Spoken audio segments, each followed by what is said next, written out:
Hey guys, welcome to Ultra Instinct 101. Today we're going to look at spiritual power and how we can harness it, okay? But before I get into that, I just want to say that in my 16 years of studying martial arts, I ended up finding myself more interested in the spirit, the mind, and the body and how they relate to each other, okay? Because I would do some competitions and I would find myself, whether my experience was good or bad, with less motivation a lot of the times afterwards, and I didn't understand why. And that was, to me, more interesting to figure that out rather than to just keep competing for whatever other reason, okay? So just don't take what I say just because I said it. Just try to follow my logic and see if it makes sense to you, okay? So first, we're gonna look at willpower versus spiritual power, okay? Willpower is based on your self-image, okay? The self-image being your ego or the idea you have about yourself, okay? And that is then added to another idea, so you have a projection of something you want to reach, which is your ego plus an idea. So these are two ideas occupying space in your head, okay? Then from that is born a will to pursue that projection, and then from that you manifest willpower, okay? Which is the strength of your effort, which will be sustained for as long as your projection is strong in your mind, okay? The moment your projection wavers in your mind, well, that willpower will dissipate along with it, okay? So the problem with self-image is that if you think back 10 years in your life, you'll see that your beliefs have changed, what you thought you wanted or what you thought you wanted to be has changed many times, and that is going to create a situation where your willpower is not going to be constant, it's going to be in flux, and it's going to be unstable, okay? Martial arts, the true purpose of it is to refine and sharpen your spirit, your mind, and your body, okay?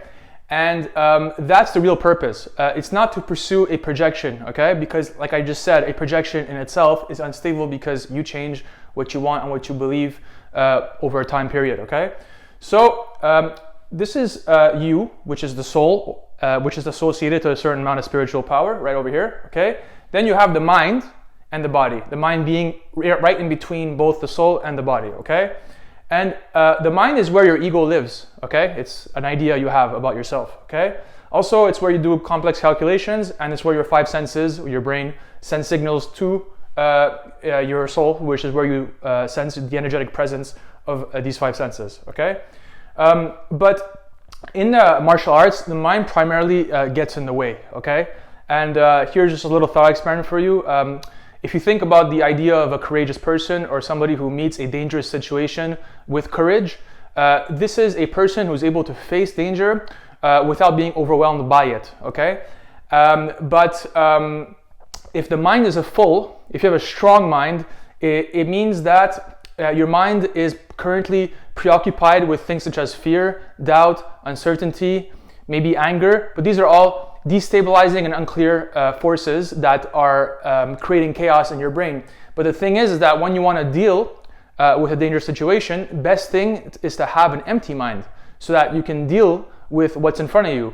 When you're busy in your head thinking about what to do next or feeling paralyzed by a perceived threat, that's you with a full mind, okay? So just right there, you know that a full mind or a strong mind is not necessarily what you need in order to not feel overwhelmed, okay? You're more likely to feel overwhelmed if you have a lot of thoughts in your head rather than having no thought and dealing with the situation in front of you, okay?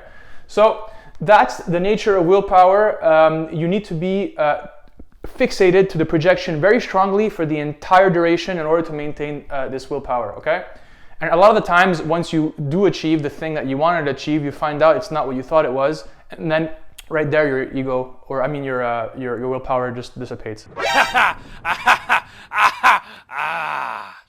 Tragic. And now you have to build a new reason or a new projection to pursue, whether it be in martial arts still or in something else, okay? So that's willpower. And now we're gonna look at spiritual power, which is a completely different power, okay? So spiritual power is the ability to remain still in chaos, okay? And like I said earlier, chaos could be your identity, which is what I wrote here. Discomfort from physical training, okay? If you subject yourself to too much discomfort, then you will experience, a lot of thoughts, resistance inside your body and your mind, panic, like your mind screaming at you, telling you, to stop. But at the same time, you being fixated to an idea of what you want to be is going to push make you push through that to get to the end of the workout, whatever, okay?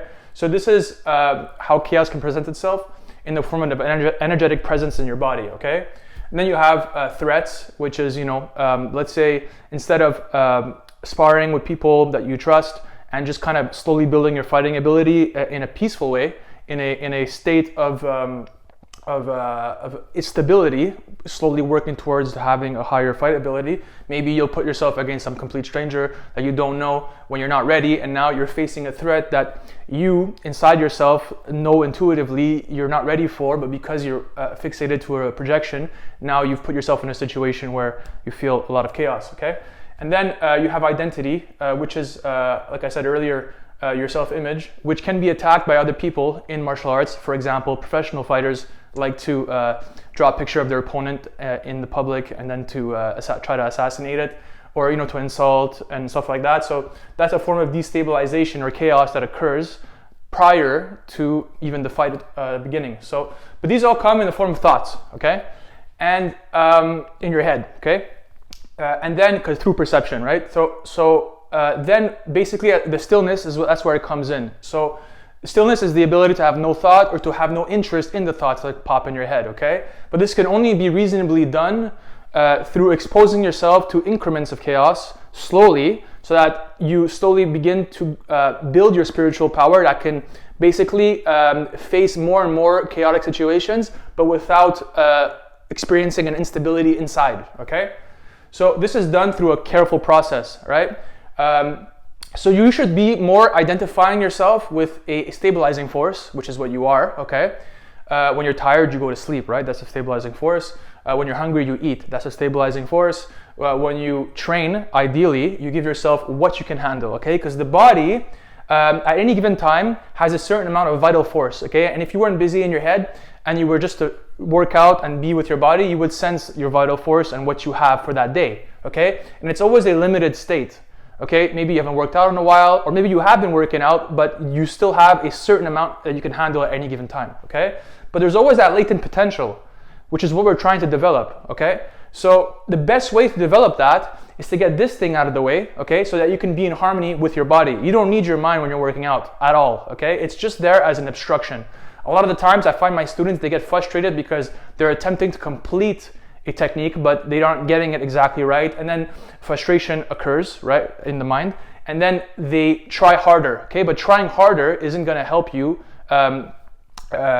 perfect the technique. That is done through repetition, a clear mind, and being in a state of feeling. You cannot will yourself to perfecting a technique, okay? Maybe you at the beginning stages of martial arts, you'll do that for a while. Eventually, you'll find a hilarious situation where you give up on trying to perfect something, and then a few weeks later you come back to try to do it, and all of a sudden you got it, So many people have experienced stuff like that. I have many times at the beginning stages, and then I just realized what the situation was. It was just that you just get this thing out of the way. You don't need it. It's just there to obstruct your progress, okay? So I'm going to show you on the next part of this video exactly how you can do that, how you can just eliminate the mind part, because we need the stabilizing force to deal with the chaos that's in the body, okay? We don't need the mind to be adding an additional load in terms of like ego or like giving us a load that we can't necessarily handle because we're attached to some sort of idea we want to get to in a really faster than we should, okay? All right, guys, so how to train with no mind, okay? So first what we want to do is we want to commit to a structure, okay? A structure that will allow you to gradually increase based on the current situation and your reading of your vital force, okay? So for example, this is what I personally like to do, okay? I got 3 to 30 minutes of skipping, okay? To start with, 3 to 30 minutes, okay? 1 to 8 cycles. One cycle consists of 1 round of shadow boxing, 1 minute break, 1 round of bag work, 1 minute break, and 1 round of a body weight exercise. Okay, I personally prefer body weight exercise. I feel like if you can master gravity in all directions, only then should you add weight, because for the long term, you want to make sure that your ligaments and your joints stay in good health so that you can do martial arts every day or almost every day. Personally, I do it almost every single day. It's just if I feel like my body really needs to recover or if I'm sick that I won't train, okay? So that's the structure, and then I have some stretching at the end, again, to prevent injury, because we want to be able to do martial arts for a long time and not like, sustain injuries and I have to get off it for a while, okay? So that's the structure, okay? And then once you're in the midst of training and you start, okay, there are 3 levels of consciousness that we can be at any given time, okay? And I have it drawn out over here, okay? So the first level of consciousness is the most restricted and limited version, okay? It's the ego-mind level, right? So this is where your thoughts, your projections, your desires, and your ideas exist, okay? But in the middle of training, we don't need any of these, okay? Once you've decided to start your training, you want to start with no feeling about it whatsoever, because you don't know how it's going to go, because you can't read your vital force before you start, okay? So you start and you finish your training with no feeling whatsoever, okay? So in order to do that, what you need to do is to get out of this most restricted level of consciousness and move into the third, okay? So let me just explain this and it will be pretty simple to understand, okay? So the moment you start your training, okay, you're either in one of these 3 places, okay? So either you're in the first level where you're operating from your ego and your desires, okay? So maybe you'll push yourself really hard because you're trying to you're attached to some sort of concept in your mind. Maybe in a 3-minute round, in the body weight exercise portion, for example, you can comfortably do 70 push-ups in 3 minutes with peace. But maybe because you're attached to some sort of concept in your mind, you want to get to 100, okay? So that would be an example of you operating from thoughts, projections, ideas, desires, okay? You want to get out of that. You start the clock and you do what you can while maintaining the peace, so that having no mind, okay?